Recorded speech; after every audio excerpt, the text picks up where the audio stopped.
네, 시간이 돼서 제1회 KNSQIP 사업 총괄 운영 협의체 첫 번째 워크숍을 시작하도록 하겠습니다.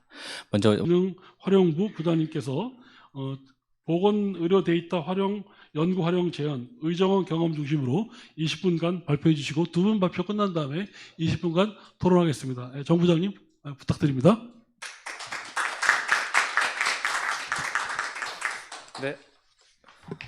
네, 안녕하십니까. 저는 한국보건의료정보원의 정준민입니다. 일단은 이런 큰 연구 과제에 참여할 수 있는 기회가 있어서 너무 저 개인적으로도 너무 하고 싶었던 과제였고요. 그리고 저희 기관의 또 목표랑도 이게 일치하고, 그다음에 보건복지부에서 또 같이 함께하기를 좀 원했던 부분이 있어서 이렇게 좀 참여하게 돼서 너무 영광이라 생각하고, 오늘 제가 발표드릴 주제는 그 보건의료 데이터 연구 활용과 관련해서 관련해서 여러 가지 그런 지금 어려운 점이 있으시다는 얘기를 들어가지고요. 일단은 그 데이터 활용이 우리나라에서 현재 어떻게 하고 있는가, 그리고 기본적으로 지금 미국이라든지 일본의 사례들도 있으시지만 실제로 저희 나라가 지금 현재 처해 있는 상황이 조금은 다릅니다. 그래서 그런 부분들에 대해서 조금 연구자분들에게 뭐 잘 아실지도 모르겠지만 얘기를 해보고, 그다음에 그리고 저희 원이 지속적으로 이런 이 연구 과제와 함께 하고자 하는 내용들에 대해서 좀 공유를 하는 시간을 갖고자 합니다. 네, 그래서 1번과 2번 나왔고요. 1번은 제너럴하게 약간 요 데이터를 어떻게 쓰고 뭐가 좀 주의해야 될까 뭐 이런 거 정도로 약간 정보 보안 교육 같은 느낌 반 좀 해서 좀 얘기를 하고요. 그다음에 저희가 연구 데이터 공공함이 안전성 확보가 저의 소 연구 과제 주제입니다. 그래서 요거를 저희가 앞으로 5년 동안 어떻게 풀어나갈지에 대한 그냥 서머리 정도로 봐주시면 좋을 것 같습니다. 제가 이제 정보원이어서 잘 간단하게 소개시켜드리면, 제가 2015, 16년부터 제가 국립암센터에서 일했었고요. 그 당시 때부터 이제 데이터 사업을 쭉 했었습니다. 그래서 제가 요거 장표 나온 게 아마 그 당시 때 갑자기 데이터가 나와서 뭘 하지? 라고 했을 때 이제 저희 팀장님이 발표 자료를 만들라 그래서 조사를 했었을 때, 그럼 데이터 가지고 뭘 할 수 있을까라고 이제 뭘 해결할 수 있을까 했을 때 여기에 첫 번째가 의료 지향상이라고 하는 그런 내용이 있더라고요. 그래서 결국 데이터가 뭐 신기술도 있지만 결국에 궁극적으로는 의료 지향상이고, 그다음 제가 해보니까 그 내과 선생님보다는 외과 선생님들이 실상은 RWD랑 더 맞다는 생각이 많이 들더라고요. 그러니까 내과 선생님들은 이제 통제된 환경의 임상 시험만을 좋아하시지 외과 선생님들 같이 레지스트리를 이렇게 좋아하시는 편이 아니셔서 이런 데이터에 대한 어떤 활용에 대해서 질 쪽과 외과 선생님들의 그런 쪽에 하는 게 좋겠다라고 생각을 하고 있었는데, 제가 마침 기회가 돼서 옛날에 제 추억을 떠올리려고 이제 넣었고요. 저는 저희 한국보건의정보원에서 이런 데이터 관련된 사업들을 저희가 지속을 하고 있습니다. 그래서 어떤 사업을 하고 있는지 쭉 나열하는 것보다 어떤 테마로 하는지를 좀 설명을 드리는 게 좋을 것 같아서, 저희가 데이터 관련돼서 저희가 활용을 많이 하자는 게 이제 그 트렌드이기 때문에 다 아시긴 하실 텐데, 결국엔 데이터들이 생각보다 사용하기가 어렵고요. 그래서 저희 원이 그런 데이터들을 잘 쓸게 할 수 있게 지원하는 목적을 하고 있는데, 크게 이제 제가 바라보는 관점 세 가지입니다. 개인 중심으로 잘 쓰는 방법, 기관들 중심으로 잘 쓰는 방법, 그다음 공공 중심으로 잘 쓰는 방법, 이렇게 세 가지가 있는데, 개인 중심은 이제 뭐 PHR 같은 부분일 것 같고요. 기관 중심은 이제 뭐 생유법에 따른 리서치들이 될 것 같고, 공공 중심은 이제 공공 데이터에서 사업 목적으로 공공의 목적으로 하는 데이터들이 있을 텐데, 저희 원에서 제가 담당하고 있는 부분이 이제 기관 중심하고 공공 중심으로 해서 여기 활성화대한 부분들을 담당을 하고 있습니다. 그래서 제가 의료 데이터 중심병으로 해서 저희가 이제 병원들에 있는 데이터들도 잘 쓰시게 하기 위해서 체계를 갖추는 걸 하고 있고요. 그럼 주요하게 뭘 하고 있냐라고 보시면, 저희가 이제 데이터 심의위원회라고 해서 결국에는 그 데이터들을 적법한 방법으로 쓰일 수 있는 방법들을 저희가 이제 계속 거버넌스 갖추기를 요청을 하고 있습니다. 간단하게 설명을 드리면, 아마 기존의 연구들은 다 IRB를 받아서 하는 그런 연구들을 아마 과거에 하셨을 텐데, 그 부분을 이제 생유법에 따라서 진행을 하고 있고요. 아마 최근 내에는 이제 IRB의 동의를 받는 연구보다 가명 정보를 활용하는 그냥 동의 기반이 아닌 비동의의 가명 정보를 활용하는 기반의 데이터들을 많이 활용을 내부적으로 하고 계실 겁니다. 그러다 보니까 이런 DRB라고 하는 데이터 심의위원회를 거치는 이런 방법들이 나오게 되고, 그러다 보니까 저희가 고려해야 될 법이 생육법뿐만 아니라 이제는 개인정보보호법이라고 하는 두 가지 법을 다 함께 고려를 해야 되는 상황입니다. 그래서 전향적 연구는 어차피 여기는 동의서를 받기 때문에 실상은 데이터 심의위원회를 안 가셔도 되는 상황이고요. 이제 저희가 최초에 저희 연구에서도 후향적 데이터라고 하는 가명 정보를 수집하기 때문에 이 가명 정보가 대해서 어떤 틀인지를 좀 설명을 드리고자 합니다. 저희가 이제 보건의료 데이터 활용 가이드라인이라고 하는 게 이제 개호법 이후에 개호법 기반으로 한 데이터 활용 가명을 어떻게 할 거냐라는 거를 보건복지부에서 계속 발표하고 있고요. 그냥 간단하게 말씀드리면, 시스토리 말씀드리면, 이제 2011년도에 개인정보법이 개정이 되었고, 아마 15년도 경우에 아마 병원에서 이제 주민번호를 원칙적으로 쓸 수 없다고 해서 아마 공지를 엄청 하시면서 그 당시 때 주민번호 아무도 못 쓰시게 아마 조치를 했었을 겁니다. 그런데 2020년도까지 개인정보에 관련된 부분들이 이제 공식적으로는 굉장히 활성화가 안 됐고요. 근데 2020년도에 이제 데이터 3법이라고 해서 개인정보를 가명정보로 활용할 수 있게 풀어주는 법이 이제 되면서 이제 가명정보, 동의 기반이 아닌 데이터를 약간 양질에서 이제 적법하게 이제 쓸 수 있는 체계가 이제 잡혀진 상황입니다. 그 주요한 내용이 가명 처리를 해서 통계 작성, 과학적 연구, 공익적 기록 보존 등의 목적으로 활용할 수 있다. 이 내용이고, 요거는 뭐 다들 아실 것 같고, 제가 오늘 이제 좀 설명드리고 싶은 것 중에 요게 제일 이제 핵심이라고 보시면 될 것 같습니다. 그래서 저희가 이제 가명 정보라는 거를 쓸 수 있게는 되어 있는데, 아까 지금 말씀드렸던 그 적법한 그 연구에서 쓸 수 있게 되어 있는데, 이제 데이터 제공 3법 전에는 이제 가명 정보가 활용하더라도 동의 후에 활용할 수 있고, 데이터 3법 개정 후에는 이 가명 정보는 이 동의 없이도 요 세 가지 목적으로는 사용할 수 있게 되어 있습니다. 그래서 활용성에 대해서는 풀어졌는데요.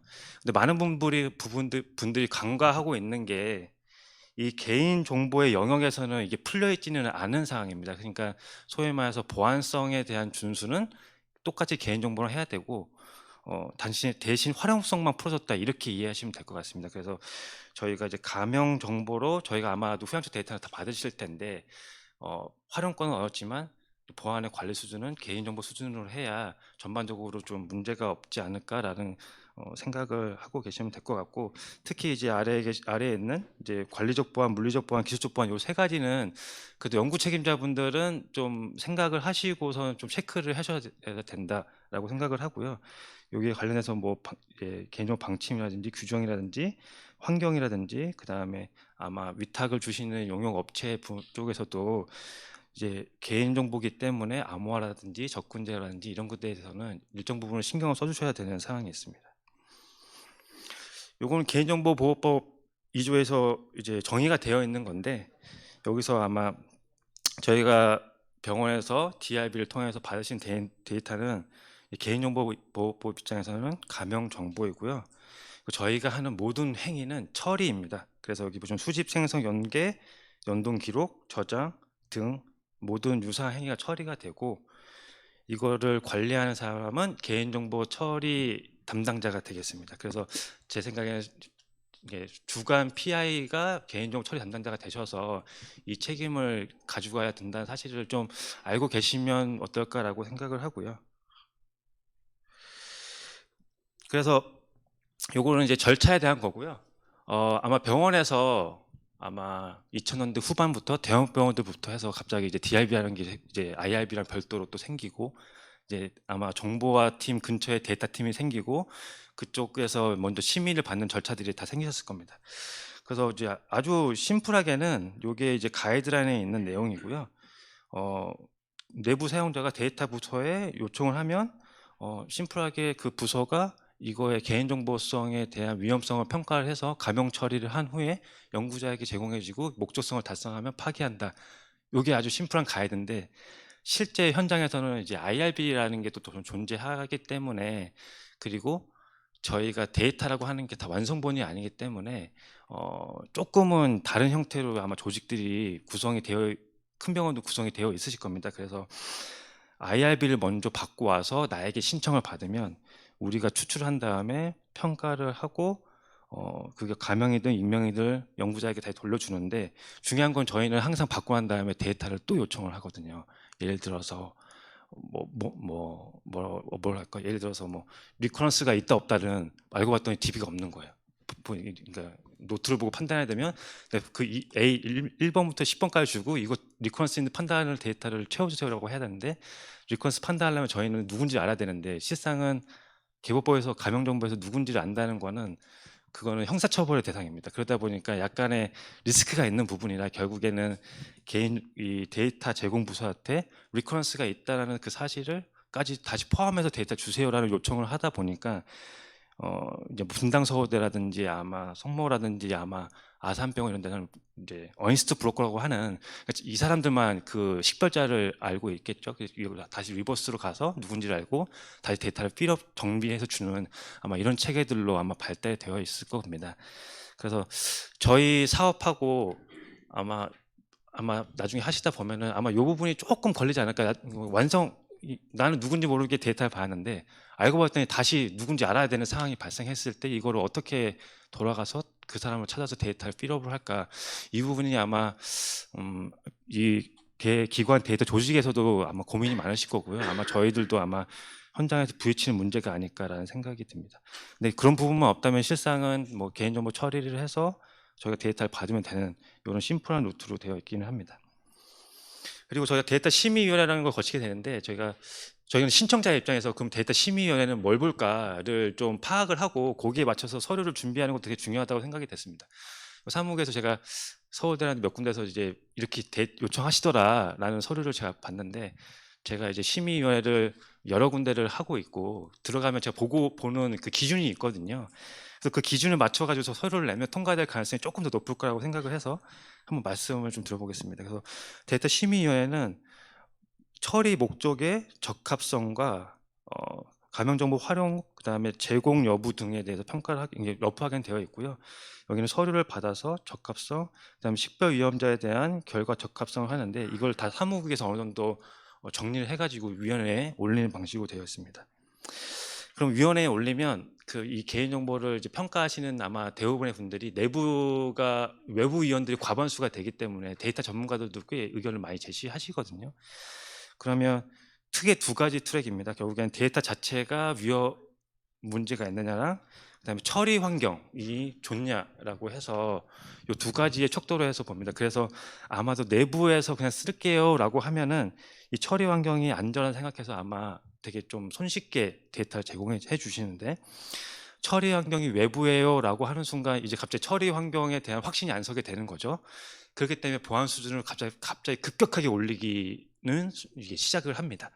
그래서 저희가 이제 서류를 낼 때 제가 느끼기에 처리 환경이 안전하다는 거를 강조해서 써주는 게 실상은 심의위원회에서 평가하는 척도에서 굉장히 중요한 요소다라고 생각이 되고, 데이터 자체의 식별 위험성은 어차피 다 사무국에서 그 데이터 부서에서 알아서 해주시기 때문에 요 처리 환경에 대한 부분들을 좀 더 데이터 제공을 신청하실 때 좀 더 또 신경 써서 써주시는 게 좋지 않을까, 이런 생각을 하고 있습니다. 그리고 감염 조치에 대해서는 되게 굉장히 아직도 협상의 여지가 많이 있는 부분입니다. 그래서 병원마다 수준도 다르고요, 어떻게 해주겠다는 것도 다르긴 하는데, 그래서 가이드라인에서는 저희가 기준을 알아야 거기서 또 굉장히 심하게 데이터를 못 주겠다고 했을 때 저희가 뭐 가이드라인에서는 그래도 이 정도까지 준다고 하지 않더냐라고 얘기할 수 있을 것 같고요. 일단은 식별자 부분들은 주지 않는 게 원칙이고, 그 다음에 상세 주소, 생년월일, 성별 같은 경우에도 주는데 약간 좀 데이터를 뭉개서 준다고 하죠. 그러니까 생년월일 월까지만 준다든지 뭐 이런 식으로 되고요. 그 속성값 부분들도 뭉개시는 병원이 있는데, 속성값 부분들은 기본적으로 가이드라인에 따르면 누군지 알 수 없기 때문에 다 원본으로 주게 되어 있습니다. 그래서 뭐 키를 저희가 그룹 바이 할게요 이런 거는 이제 정식적으로 그냥 원본으로 주세요 하셔도 가이드에 따르면 별로 문제가 없다. 요거는 좀 알아주시면 될 것 같고, 아마 저희가 받는 다른 데이터들은 아마 여기 측정 정보에 해당되기 때문에 저희가 주요 인적 사항하고 식별자만 조심하시고 나머지는 그냥 원본대로 받으면 되지 않을까, 이렇게 생각을 하고 있습니다. 그래서 이게 지금 이제 뭐 데이터를 신청하시는 입장에서 한번 뭐랄까 정보 보안의 정보 보호 책임자로서의 어떤 한번 서로 공유를 했으면 좋겠다는 내용이 있어서 제가 한번 말씀드렸고, 이거부터는 제가 저희 원이 이제 실제로 이 연구 과제에서 이제 함께 이제 하고 싶은 내용에 대해서 조금 간단하게 설명을 드리도록 하겠습니다. 저희가 뭐 보건산업진흥원에서 이거 기획까지 할 때 저희 원에 이제 한번 이제 같이 오셨고, 그때 말씀을 해주신 게 저희가 데이터를 굉장히 잘 써서 여러 가지 질 관리라든지 향후에 굉장히 좋은 목적으로 사용하는 거에 대해서 이제 데이터들을 어렵게 수집을 했는데 조금 더 잘 쓸 수 있고 이제 지속적으로 할 수 있는 방법에 대해서 조금 같이 고민할 파트너, 그런 팀이 좀 필요하지 않겠냐라는 의견 주셨고요. 그러다 보니까 저희가 이제 참여하게 됐습니다. 요 연구 과제는 소위 말해서 데이터 매니지먼트 플랜이 이제 필수인 사업이어서 데이터 매니지 플랜에 따라서 저희가 이런 데이터 매니징도 하고, 그다음에 지속적으로 저희가 연구 종료 후에도 데이터의 공적 활용과 지속적 운영을 위한 자립화 방안, 이런 부분들을 저희 이제 좀 계속 연구 5년 뒤후에도 계속 팔로우할 수 있도록 저희가 초기부터 참여를 하게 된 상황입니다. 제가 나름대로 제 나름대로 그걸 다시 4가지로 생각을 해봤는데, 이제 공공화와 안정성 확보를 저희가 좀 지원을 해드리면 좋겠다라고 해서 제목을 잡았고요. 그래서 이제 첫 번째로는 지속 가능한 서비스를 연구가 끝나도 계속 할 수 있도록, R&D가 끝나도 할 수 있도록 저희가 서비스를 지속하는 거 하나, 그다음에 정보 보안이라든지 이런 가이드라인들을 좀 제시를 해서 특정 리스크에 대해서 조금 자유롭게 해드리는 거, 그다음에 결국에는 저희가 확장을 하기 위해선 연구에 대한 이제 기탁과 서로 이제 그러니까 기관과 서로 주고받는 이런 프로세스들이 필요합니다. 근데 그것들을 R&D에서 임상 데이터에 대한 기탁에 대한 그런 프로세스가 실상은 잘 정립이 되어 있지는 않습니다. 유전체 같은 경우에는 법에 의해서 다 있는데요. 유독 임상 데이터가 좀 많이 약간 회색지대 같이 좀 빠져 있는 부분이라 그것들 좀 정비하고, 그다음에 저희가 이제 기타만 받으면은 별 효소가 없는데, 저희가 이제 다행히도 아까 저희 공공 쪽에 있는 데이터들도 많이 사업을 하고 있어서 그 부분들에 선생님들에게 활용할 수 있도록 저희가 좀 더 어떤 기획들을 하면 많은 도움이 되지 않을까라고 생각을 해서 이제 공공 데이터와 연계 방안, 이렇게 4가지 템을 했습니다. 이제 첫 번째로는 이제 공공함의 안전성 확보입니다. 아마 연구 기간 동안에는 이제 각 주관에서 한국외과재단의 이제 코어 데이터라고 얘기를 하는 부분들이 이제 오게 되고, 이제 그 부분들을 이제 아마 ECRF로 이제 실제로 수집을 하실 거고요. 저희는 연구 기간 동안에는 저희가 전산적으로 뭐 엄청난 뭐 서비스를 가져가는 그런 걸 부분이 아니라 어차피 이 데이터가 중요하기 때문에 이제 이중화를 하시거나 이제 백업들을 하셔야 되는데, 그런 부분들에 대해서 저희가 굉장히 저희가 공공 클라우드라고 한 존을 되게 보안이 높은 등급의 클라우드를 갖고 있습니다. 그래서 그곳에 좀 저장 보관하고 가지고 있다가 향후에 이 부분들이 이제 R&D가 끝나시면 유지가 안 되실, 뭐 예산 있으면 하실 수도 있고 안 하실 수도 있는데, 어떤 상황이 되더라도 저희가 외과학회와의 합의 없이 종료를 하지 않는 그런 체계들을 지원을 하고자 합니다. 그래서 특별히 외과학회가 이제 뭐 예를 들어서 20년이 지나서 폐기합시다 이런 사항이 아닌 이상은 저희가 이제 보관하고자 하는 서비스에 대해서는 지속을 해드릴 예정이 있고요. 두 번째로는 저희가 여기에 갖고 있으면서 저희와 갖고 있는 여러 데이터 사업과의 이제 연결, 콜라보, 협력을 좀 진행을 하고자 합니다. 두 번째는 공고와 저희가 이제 정보보안 체계 가이드 및 안전성 확보 부분입니다. 그래서 이게 제가 이 사업 구조를 보니까 개인정보 처리 잘하고 하시는 분들이 이제 주간에 계신 분들이 5개, 총괄에 1분, 그렇게 해도 벌써 6분이 계시더라고요. 그럼 실상은 저 모든 페이퍼라고 할까요? 이런 거버넌스, 그렇게 6개가 원래는 어느 정도 좀 정비가 되어 있는 게 맞기는 하고, 근데 저희가 그걸 뭐 제가 다 해드릴 수 있다가 아니라, 근데 저희가 윗부분에 보시면 저희 시스템으로 무조건 데이터들이 들어오게 되면 저희가 기본적으로 공공기관에 갖춰야 될 정보보호에 대한 모든 서류를 다 자동으로 갖춥니다. 그러니까 저희가 이제 갖추면 그거를 좀 쉐어해드리면 조금 더 이제 카피 앤 페이스트 하셔서 좀 하실 수 있을 것 같고, 저희는 공공기관에서 저희가 항상 이제 그 체크를 받기 때문에 약 85개 이상의 그런 정보보안 수준을 매년 점검을 받습니다. 그거에 대한 서류를 준비하고 있고요. 그리고 또 여기서 말씀을 또 드리고 싶은 게, 이제 저희 가명 정보라고 하는 부분이 이제 개인 정보라고 말씀드렸기 때문에 여기에 보면 시행령 30조에 따라서 개인정보 안전성 확보 조치를 의무적으로 해야 됩니다. 그래서 이 부분을 하지 않으면 과태료 대상이기 때문에 네, 이 부분에 대해서 저희가 이제 좀 진행할 예정입니다. 그리고 기탁 활용 프로세스입니다. 기탁 활용 프로세스는 제가 아까도 말씀드렸지만 유전체가 아니고 임상 데이터는 다른 여러 가지 법들과의 이제 이해관계가 있어가지고 실제로 좀 두 가지 트랙으로 나눠가지고 좀 생각을 해야 될 것 같습니다. 저희가 후향적 데이터라고 하는 가명 정보는 제가 이제 법률적으로 여러 가지를 검토를 해봤는데 소위 말해서 IRB에서 연구 목적 기간이라고 하는 기간 내에는 저희가 활용할 수 있지만 그 기간이 끝나면 이게 2023년도 3월 달에 개정이 됐는데요. 처리 기간 경과가 되면 파기하게 법에 이제 들어가 있는 상황입니다. 그래서 이게 법에 들어가 있어서 저희가 연구 기간이 종료가 되면 이거를 보관할 명분이 없을 것 같고요. 그렇게 이게 종료가 되면 아마 두 가지 방법이 존재할 것 같습니다. 보유 기간을 계속 연장한다. 아니면 필요한 거를 버리고 익명화를 한다. 그래서 여기 보시니까 아래 연구 계획에 보니까 연구용 데이터들도 많이 쓰신다고 하시는데 이제 연구 데이터를 만드실 때도 이제 익명화 방법을 해서 보관하실지 아니면 연구 기간을 계속 뭐 3년이든 5년 단위 연장하실지는 사업이 끝나기 전에 한번 정리를 하셔야 되지 않을까 이렇게 생각을 하고 있고요. 그 두 번째는 이제 전향적 데이터들은 어차피 동의 기반으로 제가 수집을 하고 있는 걸로 알고 있고 이제 동의 기반은 어차피 저희가 이제 동의를 하셨기 때문에 보관을 할 수가 있고 그거에 대해서 보관 장소를 명확하게 명시를 하면 저희가 함께 보관할 수 있습니다. 그래서 그거는 생유법에 따른 거고 이거는 개호법 트랙이 아니기 때문에 생유법에 따라서 저희가 보관하고 연구자가 처리하고 이거를 활용할 때는 가명 처리해서 활용도 할 수 있고 두 번째로는 아까 말씀드렸듯이 이제 개인 정보를 가지고 있기 때문에 이런 어떤 예를 들어서 사망 데이터를 계속 추적 관찰해서 붙일 수 있고요. 뭐 건보라든 심평원 같은 데를 더 확장하고 싶다 해도 연결할 수가 있는 상황입니다. 그리고 제가 지금 이제 뭐 연구 기간 내에 좀 더 확인하고 싶은 부분은 이제 제가 아까 좀 자꾸 기탁이라고 하는 말씀을 드렸는데 저희가 아마 인체 유래물에 대해서는 기탁한다는 얘기를 들어보셨을 거예요.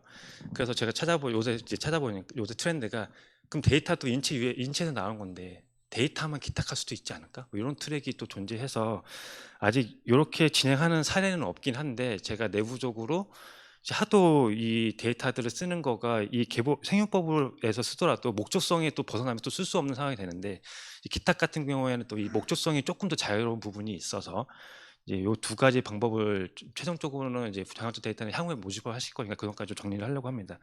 그래서 이제 생육법에 따른 이제 인체 유래물 소위 말해서 저희 데이터 뱅크라고 얘기하는데 이제 그 트랙이 이제 검토가 되면 이제 그 트랙을 한번 제시를 해드릴 예정이고요. 그게 안 된다고 하면 기본적인 이제 생육법의 동의 기반으로 좀 데이터들을 이제 확보를 하고자 하고 그 기탁하고 저희 보관을 할 예정이겠습니다.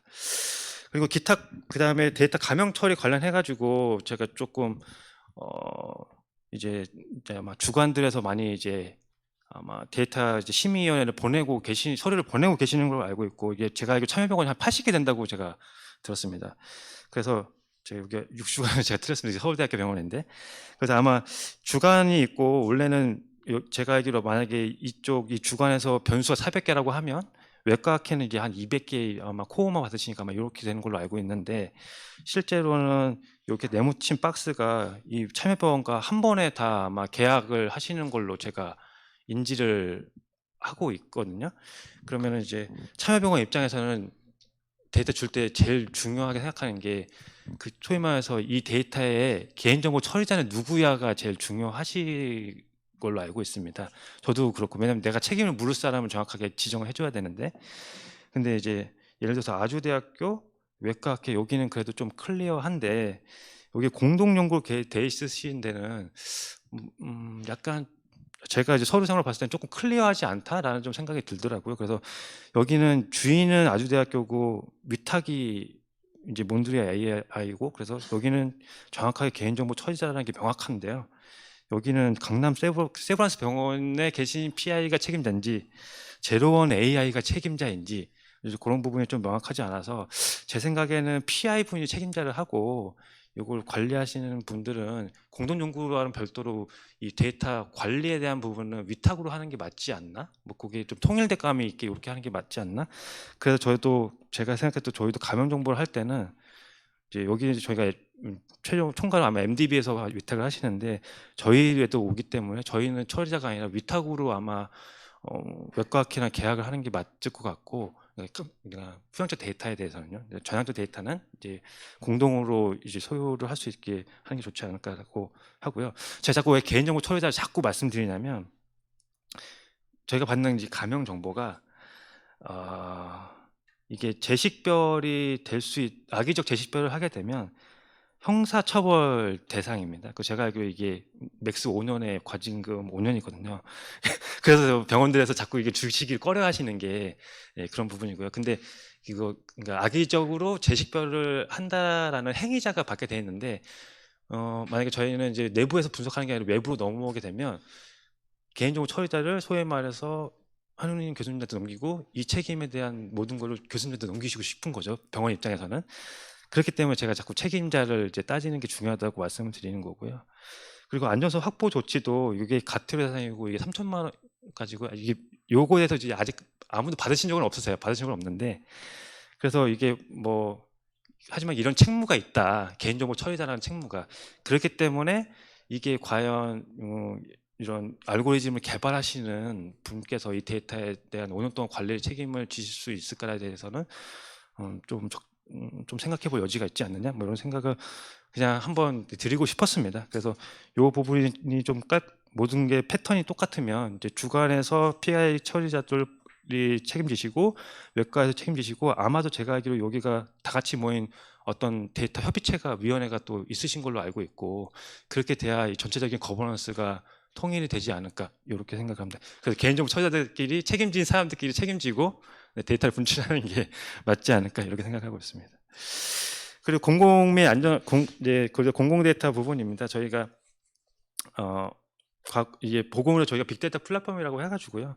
이제 건보 심평으로 데이터 다 제공하고 계시지만 저희가 이제 보건복지부랑 같이 해서 지금 여기 보시면 9개 지금 여기 7개만 있는데 9개 데이터 공공재가 갖고 있는 데이터들하고 연결해서 데이터들을 제공해주는 서비스를 하고 있습니다.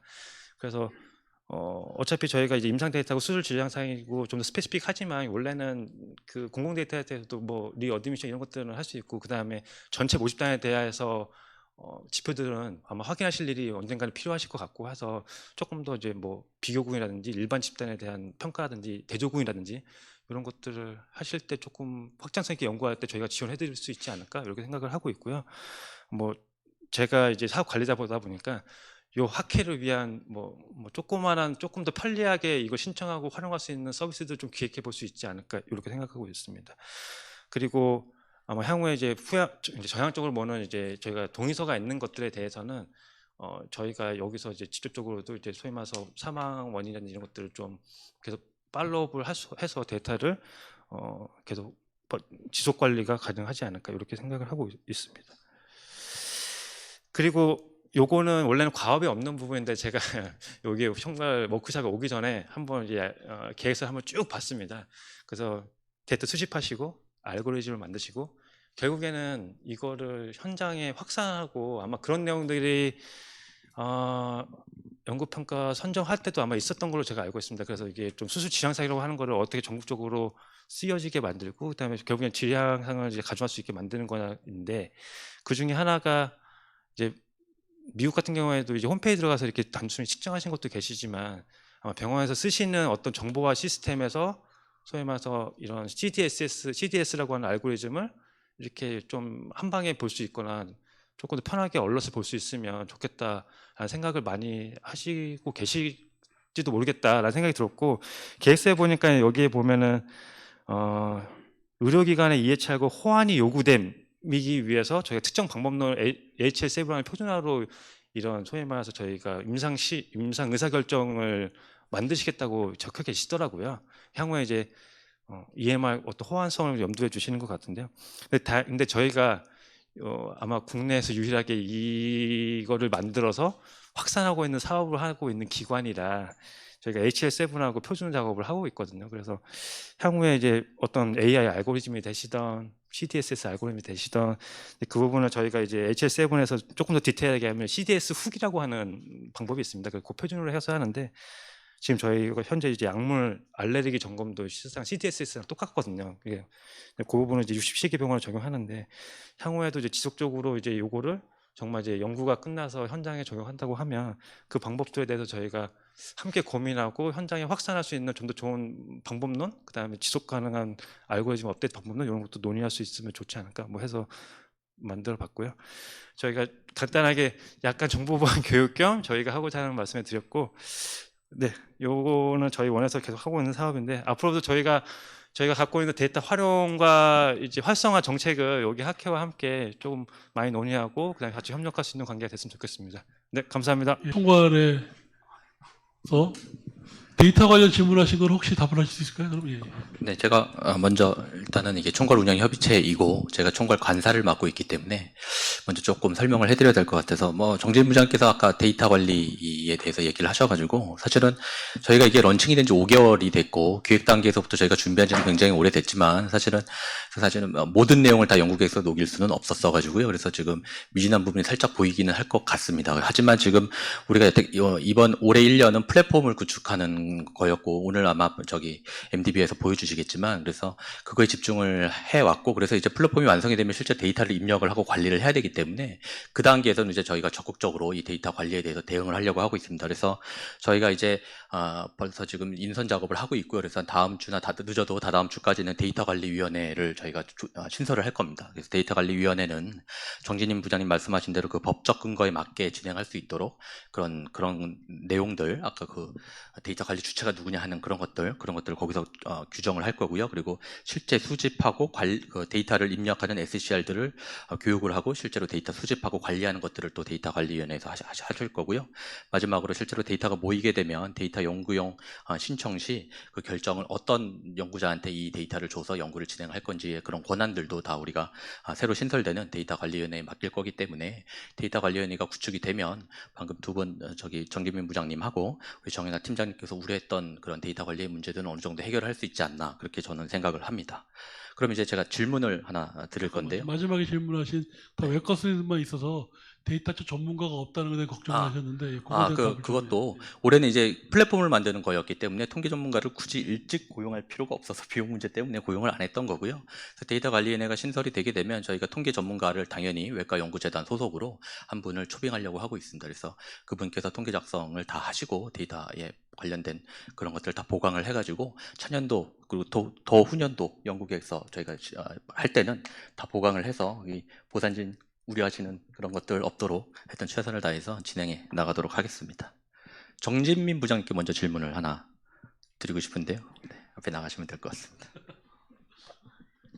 그럼 정 부장님한테 질문하실 분들 먼저 질문하시고 그 다음으로 넘어가시죠. 예. 네.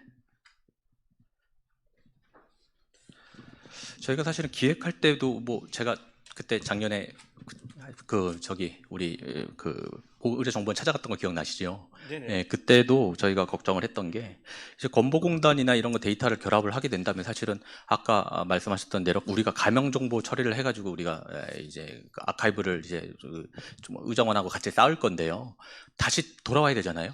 그러니까 예를 들어서 저희의 목표는 사실은 이 데이터 아시겠지만 포스트오피 30일까지의 데이터입니다. 근데 환자의 서바이벌을 보려면 공보공단이나 뭐 통계청에 해가지고 이 환자가 누군지를 알아야 우리가 그 서바이벌 데이터 얻을 수가 있을 건데 저희가 그 가명 처리를 해서 넘겨드리면 그거를 건보공단한테 그 사망자를 받으려면 누군지 다시 알아야 되잖아요. 그런 거는 어떻게 해결이 되는 것인지 그게 좀 궁금합니다. 제가 요거 천천히 살펴봤을 때 지금 30일 내 사망에 대해서 후향적 데이터에 대해서는 이게 개인정보가 한번 주간이라든지 총괄로 넘어오시잖아요. 그러면 그 팔로우업이 안 될 것 같다는 생각이 굉장히 많이 들었습니다. 그래서 이게 병원에서 그 정보가 붙어 갖고 와야 되지 않을까라는 생각이 좀 많이 들기는 했고요. 그러니까 제가 자꾸 아까 제가 후향하고 전향을 나누는 게 전향은 그게 어찌됐건 저찌됐건 개인정보 동의서가 있기 때문에 제가 이제 뭐 갖가지 방법을 동원해 가지고 한 다음에 어떻게든지 피드백을 드릴 수가 있는데 이제 한 명 아까 말씀드렸지만 그 제식별이 안 되게 만들어내는 그 조항 때문에 아마 그 연결할 수 있는 그 키를 분리보관 때문에 기관에서 다 가지고 계실 거거든요. 근데 결국에는 사망을 붙이려면 그 80개 병원에 다 서류를 써야 된다는 얘기인데 현실적으로 그게 가능할까? 뭐 그런 생각이 좀 들기는 해서 제 생각에 30일 사망은 웬만하면 병원에서 정리를 먼저 1차적으로 해보시는 게 좋을 것 같고, 그리고 제가 이제 드리고 싶은 말씀은 이제 그게 이제 과소가 될 수도 있지 않겠습니까? 그러면 이제 소위 말해 공공에서 집단을 잡아서 정말 이게 과소인지 아닌지를 점검을 해서 제가 이제 적법하게 데이터를 잘 모았다에 대해서 체크하는 어떤 시나리오, 이런 이펙트 사이즈를 챙길 수 있는 그런 시나리오는 분명히 필요할 거라고 생각이 됩니다. 저희가 모으는 데이터에 그런 아웃컴 과소라고 할 수 있을 것 같은데요. 예. 지금 현재 제가 봤을 때는 그런 전형적인 자료는 어떻게든지 가능할 텐데 후향적인 거는 연구진에서나 병원 내에서 일단 해결을 해야 된다. 그런 근데 그게 가능성이 제일 예. 네. 아직 제가 그 부분을 해결 방법을 이제 저희가 궁금한 것은 네. 포스트오피 30일의 사망률은 당연히 저희의 과제 CRF의 핵심 목표이기 때문에 그 저희가 당연히 수집을 해서 저희가 가지고 있을 거여서 그게 걱정이 네네. 되는 게 아니라 네네. 30일 이후에 이제 그 환자는 수집이 끝나서 저희가 드렸잖아요. 네. 이 환자의 롱텀 서바이벌이 궁금한 거죠. 아, 롱텀 서바이벌 데이터를 얻으려면 네네. 건보공단이나 통계청 데이터하고 결합을 해야 될 텐데 네네. 그걸 어떻게 해결해 주실 것인지를 여쭤본 겁니다. 네네. 롱텀 서바이벌 그 부분이 제가 조금 말씀드렸지만 하려면 엄청난 행정력을 동원을 해야 될 것 같아서 그 부분은 좀 더 지금 당장은 제가 해결 방법은 없고요. 아까 말씀드렸지만 80개 병원하고 처음부터 다시 계약해야 됩니다. 그걸 하시려면. 근데 이제 그게 과연 현실적이냐라고 봤을 때는 불현실적이어서 제가 안 된다고 말씀드린 거였고요. 80개 병원에서 이노센트 브로커가 갖고 있다가 요청이 오면 거기서 연결해 주는 네, 거기서 키를 다 가져와야 다시 네, 가져와야 되기 현재 때문에 방법으로는. 네네. 그것 때문에 이제 말씀드렸고 그래서 제가 자꾸 전향적 말씀을 드린 거였고요. 네, 저는 6주간 PI 맡고 있는 서울대 민상일이라고 합니다. 아까 그 그림 보여주셨었는데요. 6주간 굉장히 복잡한데 56개 참여기관이 있고 저희가 주관기관이고 공동연구기관이 제로원 AI이고 그 중에 또 공통 항목은 외과학회로 가고 총 데이터는 의정원으로 마지막에 또 이렇게 가게 아니요. 돼. 저희는 아직 생각 안 하시면 되는 게 저희는 네. 위탁이기 때문에 권한이 없고 그냥 박스만 제공하는 거기 때문에 저희는 이제 제가 봤을 때 권한이 있는 사람 그것만 좀 생각을 먼저 하시면 좋을 것 같아요. 네네. 정책 그래서 이제 자체가 제가 그 DRB를 이제 받으면 네네. 데이터 사용 계약서 이런 걸 써야 되잖아요. 네네. 근데 우리 이제 주관기관은 데이터 사용 계약서를 제로온 AI로 일단 보내서 이제 거기서 그 분석을 하니까 제로온 AI만 하면 될 거라고 생각했는데 총괄 데이터는 외과연구재단으로도 넘어가기 때문에 외과연구재단하고 또 계약을 맺어야 되는 건가요? 그래서 제가 그 그림에서 단계가 주관이 있고 총괄이 있으셔서 그러면 주관이 원래는 병원의 주인이었다가 이 주관으로 넘기신 거잖아요. 그러니까 소유권이 아니라 관리권을 넘기셨고 이 관리권에서 또 넘어가는 이게 2단계로 하실 거냐 아니면 6개 주관이 아니라 그냥 외과학회가 들어가서 그냥 소위 말해서 주관을 두 군데로 넘겨주는 소위 말해서 주인을 2개의 기관에 넘겨주는 방법으로 할 거냐를 좀 정해야 될 것 같다라고 말씀드렸고 제가 이해한 바로는 병원과 실상 외과학회의 모든 주관 포함한 총괄 이렇게 그러니까 레이어 2개로 하는 걸로 제가 이해를 하고 하시는 걸로 제가 이해를 했어요. 그러니까 뭐 데이터를 400개는 여기 가고 그 중에 200개는 여기 가요 이렇게 표현하시기도 어렵고 서류 작성하기도 쉽지 않으신 걸로 제가 알고 그다음에 아마 평가하시는 분도 이해하기도 좀 어려우실 것 같다는 생각이 들어서 그냥 이 데이터는 주관하고 외과학회 이 두 군데가 책임을 지고 할 겁니다라고 서류를 작성하는 게 좀 더 명확하지 않을까? 쉽지 않을까? 이런 생각을 좀 주관은 누구랑 한다고 해야 되나요? 주관이요? 주관이라고 그러니까 하면 총괄 서울대병원, 그러니까 네네. 또 저희가 이제 56개 기관하고 계약을 또 해야 되잖아요. 데이터 사용 계약서를. 그러면 네. 저희 나머지 참여 기관들은 주관하고만 계약하면 되나요? 아니면은 제로온 AI나 또는 외과연구재단하고 또 같이 해야 되나요? 계약을? 계약은 그거를 받아가시는 이게 주관이 아니 공동 연구자가 다 있으신가요? 56개 병원에? 거기는 다 그냥 참여기관이죠. 아니, 참여기관 연구자분들이 다 있으신 거 아니신가요? 네네네 맞습니다. 그분들이 데이터를 넘겨주시는 건 아니신가요? 그러니까요. 네네. 아니 그 사람들이 넘겨주는 건 아니고 여기 주관에 소속된 연구간호사가 입력을 하는 거죠 가서. 그래서 네. 이 병원이 그래서 총괄이 서울대학교, 그러니까 서울대랑 외과학회랑 병원 그 3자가 된 거를 나머지 병원들과 다 각각으로 하면 되지 않을까라는 저는 생각을 해봤습니다. 네. 아 근데 사실 또 데이터는 사실은 제로온 AI로 가서 거기 서버에 보관되고 거기서 분석을 하는 거거든요. 그러니까 제가 봤을 때 그 책임권과 네. 활용의 그러니까 네이버에다가 데이터가 들어갔다고 해서 네이버가 데이터를 책임지지 않지 않습니까? 그 제 데이터는 그거 똑같은 건데, 그래서 제로원 AI랑 보관에 대해서는 그냥 위탁 계약을 주간 PI랑 둘만 하시면 되고요. 그럼 제로원 AI는 보관에 대해서 그냥 보관만 해주시는 거지 이 데이터에 대해서는 책임은 없는 거죠. 대신 연구자로서 쓰시는 거는 허락받고 연구자로 쓰시면 되지 않을까 싶은데요. 제 생각엔. 너무 복잡해가지고 잘 그래서 이해가 안 돼. 그러니까 데이터를 그러니까 위탁이라고 하는 게 네. 소위 말해서 제로온 AI는 공동 연구기관이고 위탁 기관은 아니고요. 그러니까 제가 말씀드린 건 네. 공동 연구가 아니라 데이터 네. 보관에 대한 거를만 말씀을 드리는 겁니다. 근데 보관 및 거기서 분석을 다 하기로 돼 있거든요. 네. 그거는 그러니까 보관을 하는 권한과 네. 활용을 하는 권한이랑을 제가 나눠서 설명을 드린 거거든요. 네. 네, 그 공동 연구자로서의 권한이 없다가 아니라 이 데이터가 예를 들어서 아까처럼 그런 처벌 조항이 왔으면 그럼 누가 책임질 거야에 대한 문제이거든요. 그거를 제로원 AI가 책임질 거야, 총괄 주간 제로온 책임자가 AI가 책임질 책임져야 거야. 되고요. 이 데이터 모으시는 뭐 10만 명이든 500만 명이든 그거에 대해서 네. 뭐 해커가 와서 가져가서 뭔가 소송이 걸렸어요. 네. 그러면 나는 이 소송 걸리는 사람이 누구냐를 생각을 해보시면 네네. 그래서 일단은 저희 병원에서는 제로온 AI랑 하라고 하긴 했었는데, 네네. 근데 그 또 일부의 데이터는 외과학회 연구재단 MDB로 가잖아요. 네. 그러면 거기랑도 또 계약을 맺어야 되나요? 활용 계약서를? 그래서 제가 병원과 그러니까 주간 기관이 소속된 기관과 외과학회 이렇게 3자가 같이 한꺼번에 하는 게 좋지 않겠냐라고 네, 말씀을 네. 드린 삼자 거고요. 계약으로 가는 게 알겠습니다. 낫겠다. 그럼 재단에서 그걸 준비를 해야 되겠네요. 같이 아마 네, 하시는 네, 게, 왜냐면 별도로 하시면 또 너무 힘드실 것 같아서. 네. 재단 국장님께서 본인이시니까 같이 좀 논의 부탁드립니다. 그다음 네. 네, 안녕하세요. 제로온 AI 송준호입니다. 말씀 너무 좋은 정보 감사드리고요.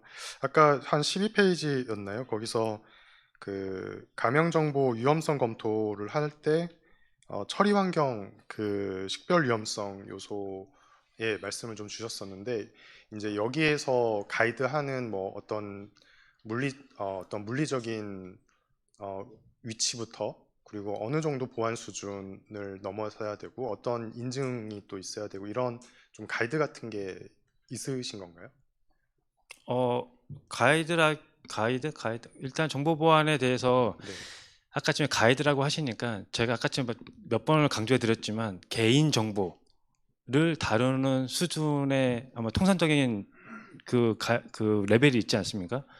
개인 정보라 하면 주민번호, 성명, 전화번호 이거 저장하게 되면 100%다 그 환경이 있으실 텐데, 아시겠지만 외부에서 이거를 갖고 가도 문제가 없도록 일단 암호화, 그다음에 접근 침입 차단 뭐 이런 거 등등이 있으실 텐데, 그래서 제가 그 공간이 물리적 공간이시면 그걸 다 갖추셔야 되고요.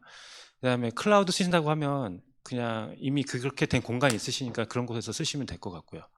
클라우드는 이미 인증제가 있기 때문에 특정 인증을 받으면 그게 해결이 되는 거고, 개인적으로 구축하신다고 하시면 최소한 그런 여러 가지 뭐 보안 물리적 요 환경들에 대해서는 갖추셔야 될 거라고 생각을 하고 있고, 그 다음에 제가 보니까 여기서 주관에서 또 총괄의 데이터를 API로 넘기시잖아요. 네, 맞습니다. 근데 제가 그냥 API 넘긴 기술은 지금 개발 단계여서 말씀을 드리는 건데, 실상 그게 노출되는 거거든요. 그래서 그것도 원래는 이제 보안 네트워크로 넘기셔야 되는 게 원래 정석이고, 왜냐하면 개인정보가 다 당연히 손놓기 때문에. 그러니까 그런 부분들에 대해서 한 번쯤은 리스트업을 해서 점검하실 필요는 있겠다, 이렇게 말씀을 드리는 겁니다. 네, 그래서 저희 이제 그 C삽 인증받은 공공 클라우드를 주로 아마 쓰거나 아마 그거를 고려를 해서 진행을 할 텐데 이제 그런 방법이 있고 또 하나는 저희가 이게 각 주간에서 그 총괄로 보내지 않는 개별 데이터가 있고 또 총괄하고 싱크를 맞춰서 공유하는 데이터가 이렇게 다 나눠져 있잖아요. 근데 그래서 이거에 대한 그 아까 저 장표에 있는 오른쪽에 어떤 특정 가이드가 의무적으로 있어서 딱 그거에 맞는 어떤 형태로 모든 어떤 데이터 관리 체계가 있어야 되는 건지 아니면 저게 그 좀 그 정확한 어떤 이걸 만들어가는 어떤 상황인 건지 이게 조금 궁금합니다. 그래서 제가 이거 말씀을 그냥 정보 보완하는 입장에서 말씀드리면 법에 있다는 얘기는 의무입니다. 근데 저희가 안 걸리고 그런 게 잘 모르고 그다음 감사가 안 나오기 때문에 그냥 안 하는 거지, 원래는 법에 있다는 얘기는 누군가가 했을 때는 아까 처음에 말씀드렸지만 형사처벌과 과태료 대상이 되는 거는 맞기는 맞습니다. 네, 감사합니다. 감사합니다. 다음 질문이 엄준원 교수님 질문이신가요? 예. 예, 주간 상가제에 맡고 있는 대장문외과 엄준원입니다. 설명 잘 들었고요. 아직 저희가 계약이 된 건 아닌 걸로 알고 있고 총괄 과제에 관해서는 하고 있는 거고 주간 1, 2, 3, 4, 5의 과제에 대해서는 아직 저희가 상의를 안 한 걸로 제가 이해하고 있는데 여기까지가 맞을까요? 네, 지금 제너럴한 폼에 대해서는 의정원과 얘기가 되고 있지만 그 분과 과제에 대해서는 특별히 대화가 되고 있는 부분은 없었던 걸로 아는데요. 누구와의 대화를 말씀해 아까 주시죠. 화면에서 아까 그 보여주실래요? 좀만 더 내려가시면 아까 처음 해달라고 그랬던데 이거 아니고 아까 전에 보여줬던 네네, 슬라이드. 병원도 잔뜩 나왔던 거 말씀하시면. 좀 내려. 예, 공공화 이쪽 아래 병원별로 막 나와 있었던 거 병원 이름 있었는데 나왔던 게 있었는데 아까. 보험 여기에 보면 법적으로 책임져야 된다고 있어요. 좀 더 내려가. 네, 요거, 예, 네, 여기가 네. 맞습니다. 여기가 네네. 맞는데 현재로서는 참여병원 이렇게 해서 80개인데 80개 자체는 아까 말씀하신 총괄 과제에 대한 그 과제가 의정원하고 얘기는 했고 저희가 지금 받고 있는 입력은 하지만 그거는 이제 총괄 과제고요. 저희가 이제 또 세부 과제로 해서 위, 대장, 뭐 간 이쪽에 또 다른 그 그러니까 분과 정보는 또 따로 있거든요. 근데 그거에 대해서는 의정원과 얘기가 아직 저희는 분과 과제이기 때문에 네. 대화가- 분과 과제는 저희와 뭘 협업을 하거나 그런 거는. 제가 말씀드릴게요. 네, 지금 이게 혼란스러운 게 저희가 이 과제 자체는 이제 공통된 데이터, 그러니까 모든 수술에 공통된 합병증을 모으는 거기 때문에 그거에 대해서 지금 저희가 각 참여병원의 데이터가 각 주관 기관으로 오고 그게 외과학회로 오고 그래서 그거를 의정원에 전달한다가 맞고요. 방금 엄준 교수님이 얘기하신 그거 외에 사실은 다른 주관 과제에서 그 병에 대해서 또 특별히 수집하는 데이터들이 있잖아요. 그래서 그거를 지금 의정원한테 지금 질문을 하신 건데 그거는 의정원의 관심 대상도 아니고 외과학회의 관심 대상도 아니어서 그거는 각 주관 과제에서 알아서 파악하셔가지고 진행하시면 된다고 말씀드리면. 그래서 네네. 제가 말씀드린 건 공동 01A1 과제가 지금 말씀을 지적사항을 해주셨는데 아무 관계가 없지 않는 거냐 그런 거죠. 아니 거기서 공통에 있는 거는 관계가 있는 거고. 공통 주제는 MDB가 추출하는데요. 아니 저기는 제로 AI 아니에요? 선생님, 저 과제는 알겠습니다. 여기는 그렇죠. 저기는 다르니까 알겠습니다. 두 과제가 달라서 예. 그렇습니다. 알겠습니다. 두 번째 질문인데요. 제가 알고 있기로는 뭐 미국 같은데 뭐 Scientific Registration of Transplantation Recipient 이런 그런 그 애뉴얼 조사하는 기관이 있었습니다. 그러니까 저희가 아니라 이제 하는데 저희가 지금 요 연구 데이터는 환자에 대한 익명성은 굉장히 보장을 강화하고 있는데 실질적으로는 외과 그 개개인의 병원에 대해서는 보호가 상당히 안 돼 있을 가능성이 있거든요. 그 부분은 어떻게 생각하시는지. 이유는 참여도가 떨어질 수 있다는 거죠. 그러니까 그 병원에서 뭐 예를 들는데 뭐 수술했는데 뭐 위 대장은 뭐 그렇게 죽지 않을 수 있지만 트랜스플란테이션 같은 경우는 영향을 많이 받아서 외국 같은 경우에는 그 병원을 클로즈해야 되는 경우도 생기거든요. 평가를 해보니까 거기 너무 많이 생겨. 없애버리는 적도 있었기 때문에 4, 5년 전에 결국 우리가 이런 거를 함으로 인해서 자기 목에 자기가 칼을 대는 그런 경우도 물론 그러지 않을 거라고 예상을 하지만 지금 하신 질문은 의정원과는 관련 없는 질문 같은데. 아니요 여기는 데이터가 소리 지르는 거니까. 그러니까 네. 의정원이 아니라 그 환자의 데이터는 행위자 처벌에 대해서 굉장히 민감하게 얘기가 되지만 의료기관을 보호하는 데이터 정보는 어떻게 해야 되는지를 질문드린 겁니다. 일반적인 이 내용이 아니고요. 아마 제가 답변을 하는 것보다는 뭐 그래서 제3자가 아니라 그래서 외과학회가 주도로 하시는 걸로 알고 있어요. 왜냐하면 제3자가 하시면 뭔가 문제가 될 것 같습니다. 그러니까 병원과 의료진은 가명입니다. 그거는 이거랑 다른 문제죠. 그거는. 아까 그 공통 데이터가 외과학회랑 우리 그 각 제론 AI랑 MDB랑 이렇게 API 통해서 왔다 갔다 한다고 그랬잖아요. 네, 여기가 이미 처음 입력할 때 가명으로 입력을 하거든요. 네. 근데 그것도 그 저 데이터의 안전성에 더 뭔가 더 좋은 뭔가를 해야 되나요? 처음 입력할 때부터 가명 정보로 입력하는데 아니, 그게 개인 정보가 A라는 공간에서 B라는 공간으로 이동을 하셨기 때문에 원래 이동 구간에 굉장히 간단한 기술이 하나가 있습니다. 아. 이렇게 남들이 이렇게 그 정보를 중간에서 소위 말 랜선에서 빼갈 수 있는 그거를 네, 막아주는 그 개인 기술이 정보가 가명 정보라도 그걸 해야 된다 네. 말씀이시죠? 가면 정보도 아까 제가 말씀드린 보안 수준은 개인 정보와 동등하게 해야 되기 네, 때문에 예. 네, 그게 시간을 마지막으로 이제 하고 다음 죄송합니다. 6주간 연세대 이주환입니다.